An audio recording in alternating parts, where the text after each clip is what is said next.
Battle control initialized. Hey people, how's it going? It's been a while since we had a cast session looking at some games, and we have today is playing as Ukraine. We have Upps, one of his specialties, which is like going around using grants and then destroy some of your shit, some of your buildings. And in the bottom we have the guy top of the Shadow ladder, but he's now playing as Shadow.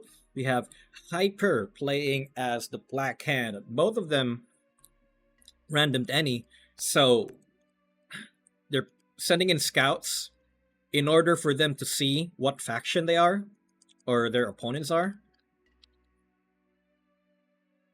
They barely missed each other, but I'm very sure this engagement. No, it doesn't. So,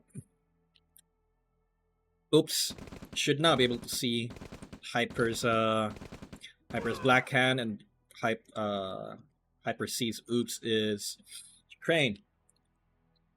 So, cat's out of the bag, boys. Pretty much right here. Let's try to analyze a bit in the map. So, Hyper got information. Upps sends in his engineer and 2 rifles to cover up the engineer in case there's like sneak attack over there. The map has 2 oils in the sides, on the corners, and 2 hospitals. Now, both of them don't have medics in the barracks, so they could go over and steal the hospital, and then by doing so, they get their own medics. Like Soviet doesn't have medics; they don't care. You're a soldier in Soviet, doesn't matter. You'll die for the motherland.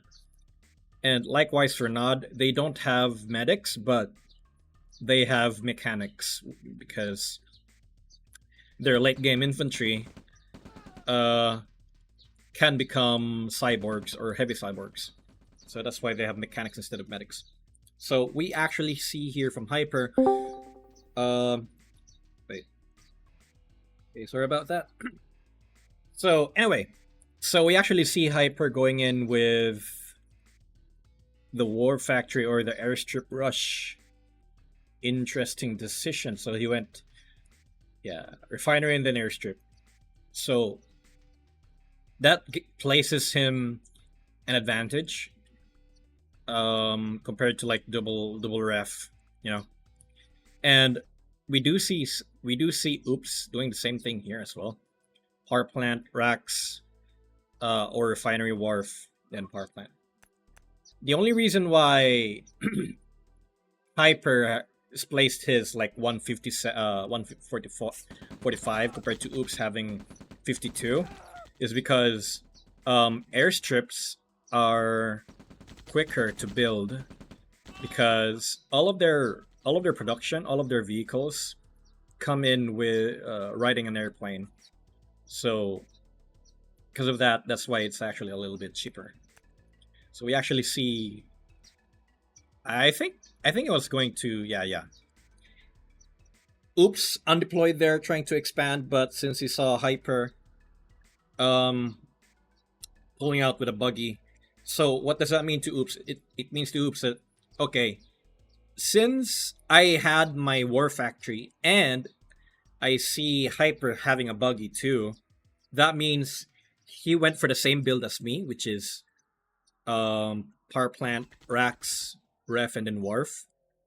He had to deploy again and place this excuse me, in order to block off or discourage any movements going through here. Perhaps he could place it like right here, in case we have attack bikes harassing the harvesters instead. That's why he stopped there for a moment, trying to fill in. But I do see he has flame tower ready, in case that there's that sneak attack coming in. Hyper is still poking out, looking for an opportunity for him to come in and destroy something of value. Right now he's just trying to scout, like trying to see where Upps is. He see there's his MCVs right here, but he doesn't see anything else. So perhaps he's trying to look out for like, okay, ore refinery and then they see a flame tower. Hyper doesn't have any infantry right now. It's because he's somewhat relying that Upps isn't gonna push in anytime soon. So the longer Upps tries to delay this, the more damage Hyper could deal. So right now, Upps is going forward, and Hyper is on position to destroy the harvesters. Upps is pulling back. If anything, that should tell Upps that, okay, Hyper may not have anything because he placed his army here. There's nothing there. Able to see, but maybe Hyper got both of them or just one. Right now, Hyper is trying to pressure Upps. The harvester, this is pretty much a damage harvester, but it will be dead, sadly. So if Upps did try to push in, try to trade with Hyper there, he could have dealt more damage because again, CA is a game of time investment, positioning, and information. So you saw a lot of bikes there, but not a lot of troops. When you were like here in the no troops right here, you could somewhat gauge how many troops your opponent has. Black Hand troopers are an anti-tank, anti-vehicle infantry. So it managed to destroy 1 or 2 heavy tanks right there, but nothing else. You see Hyper rolling in with the 2 airstrip right there, building in howitzers, using it to his advantage because Black Hand has free howitzer upgrade. So one queues up for light tanks and then another for howitzers. A really good combo, if I say so. Good thing about howitzers is that it's like artillery, like the regular artillery for Nod or the allies, but here it has a turret so that you can go kite targets. Right, again here we see Hyper trying to move in. Poke again. He did not see this flame tower before, so he will be losing out that one bike right there. And he has the option to destroy the power plant. He does more damage with that one instead. Right now, Upps is in a precarious situation. He's losing out the opportunity to expand because Hyper is pushing out, pumping out pressure right there. However, with the appearance of the siege tank, he could confidently move in, deal good damage. However, it does appear that Hyper will be losing out in this one if he's not careful. He needs to kite, otherwise he will lose out the fight. That's very dangerous. Right now, Hyper is not putting pressure on the side, so Upps has managed to regain his breathing. He's gonna move in here, maybe here. He goes here, deploy, make a refinery. Yep. No, he's going back. Maybe he's gonna base crawl. He's gonna base crawl. So he's making an advanced power plant right now. Place one here, and then refinery next. And that's one dead artillery howitzer. So Upps, with his hind online, he realizes, okay, Hyper does not make any other infantry except Black Hand troopers and these vehicles. So Hyper does not have any sort of anti-air. Hind is having a field day right there.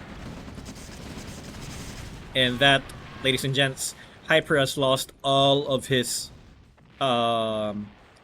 tanks. So again, Upps is taking his time.